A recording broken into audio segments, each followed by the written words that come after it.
Graythorn Prison never slept, but at 2:17 a.m., it held its breath. Inside cell 412, under the cold eye of a flickering bulb, Elias Ward pressed a torn envelope against the iron table. His fingers shook, not from age, but from memory. The paper had one final line to be written. He whispered it like a confession. "They'll never know the truth if I don't send this." A sound broke the silence, the metallic slide of a key in a lock. Elias froze. The guard wasn't scheduled for another hour. And yet, the door began to open. Elias Ward had been at Graythorn for 21 years, convicted of fraud and obstruction crimes that once had boardrooms applauding and prosecutors salivating. He'd been the city's rising star accountant, known for making problems disappear on paper. But one ledger, he couldn't fix his own guilt. The warden called him the quiet kind, the kind who read too much, spoke too little, and smiled like he'd made peace with ghosts. But peace wasn't what Elias had. It was a ledger, too, and tonight it had come due. Every inmate had a ritual. Some prayed, some carved marks on the wall.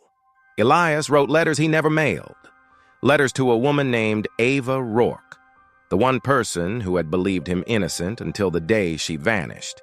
Each page began the same. "If you ever read this," each ended the same. "Forgive me." He had written 56 of them, burned 55. The last one tonight's was different. It wasn't meant for forgiveness, it was meant for truth. The door clicked open wider. A shadow entered, steady, deliberate. "Ward," a voice said, deep, unhurried. "You've got mail." The guard, Miller, tossed a sealed envelope onto the table. No stamp, no return address. Elias stared. No one wrote to inmates anymore. Not after this long. He tore it open. Inside was a single page blank, except for one line typed in the center. "The truth dies when you stop writing." For the first time in years, Elias felt something stir under his ribs, fear or maybe purpose. Someone knew about his letters. Someone wanted him to finish. He turned the envelope over. A faint watermark appeared when it caught the light. A courthouse seal from Bryan County, the same court that had condemned him. He folded the page once, twice, slid it beneath his own unfinished letter. The hum of the fluorescent light grew louder. Somewhere in the distance, a siren wailed. Elias spent the next hour pacing, then writing. His pen scratched the page like a match striking stone. "To whoever finds this, what you think you know is wrong. I signed that confession to protect someone.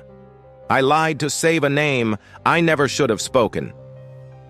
Outside, the storm rolled in, drumming against the barred window. The cell felt smaller, time slower. Every line carried a weight he had buried for decades. When Miller returned at dawn, Elias asked, "Who sent it?" The guard shrugged. "Came through external post. Hand-delivered, no return." Hand-delivered by who? But Miller had already walked away. That night, Elias slipped the letter under the food slot during mail pickup. "Outgoing," he said. By morning, it was gone. 3 days later, a new envelope appeared, same courthouse seal. Inside, "You wrote the wrong name. Try again." Elias felt the walls tilt around him. He reread his letter, the one he'd mailed. It named the judge's clerk as the one who falsified his records. But whoever was behind this, whoever was writing back, knew the real story went deeper. He returned to his cot, shut his eyes, and replayed the night everything fell apart. 21 years earlier, the city's largest development fund collapsed. Millions gone. Elias was the scapegoat.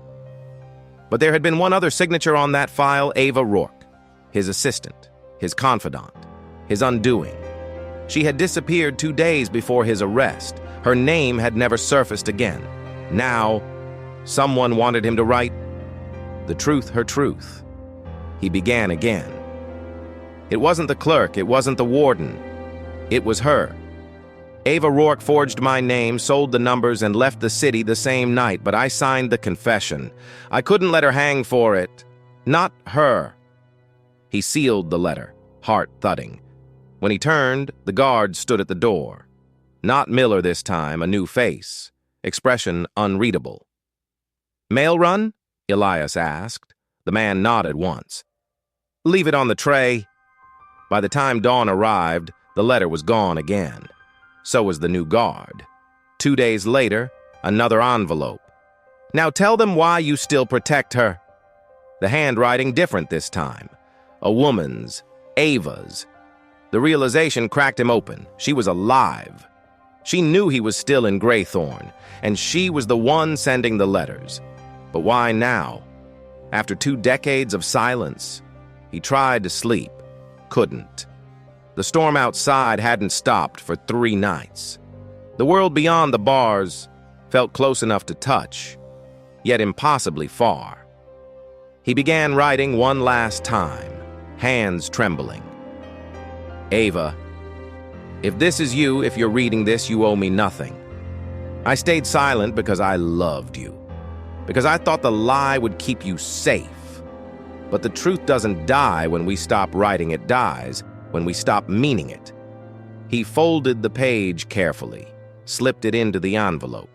But as he stood to slide it under the slot, a sound froze him again.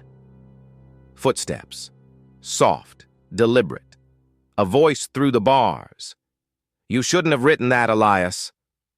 The warden stood there, holding the opened envelope from 3 days ago. "You've been corresponding without clearance," he said. "Security breach." He tore the page in half, dropped it into a bin. Elias's voice broke for the first time in years. "That letter wasn't yours to read." The warden's eyes were flat. "None of them are. Not anymore." Elias was left with nothing but the sound of the storm and the taste of paper dust. That night, as the lights dimmed, Elias retrieved a scrap of paper from under his mattress, a piece the warden had missed. He wrote one final sentence, slow and deliberate. "The prisoner's last letter is the one they can't burn." He pressed it against the inside wall, sealing it beneath the thin layer of peeling paint. Then, for the first time in years, he slept. When the morning shift came, the cell was empty. No signs of struggle, no body, only a draft slipping through the slit of the window, carrying a torn piece of the previous night's storm. The guards searched for hours. They found nothing except the faint outline of ink bleeding through the wall. Weeks later, a maintenance worker scraping the cell for repainting paused. Under the cracked plaster, he uncovered faint words. Not the confession, not the truth, just a message written in a steady hand. To the one who still listens, truth waits longer than time. Outside, a new envelope arrived at the prison gate. No name, no address. Inside, a single pressed petal from a white tulip, Ava's favorite. And on the back of it, written in ink, the color of dusk. I read it. I forgive you. The wind carried the paper down the corridor, through bars and echoes, until it landed beside the empty cot of cell 412, the cell of the man whose final act wasn't escape, but a letter that refused to die.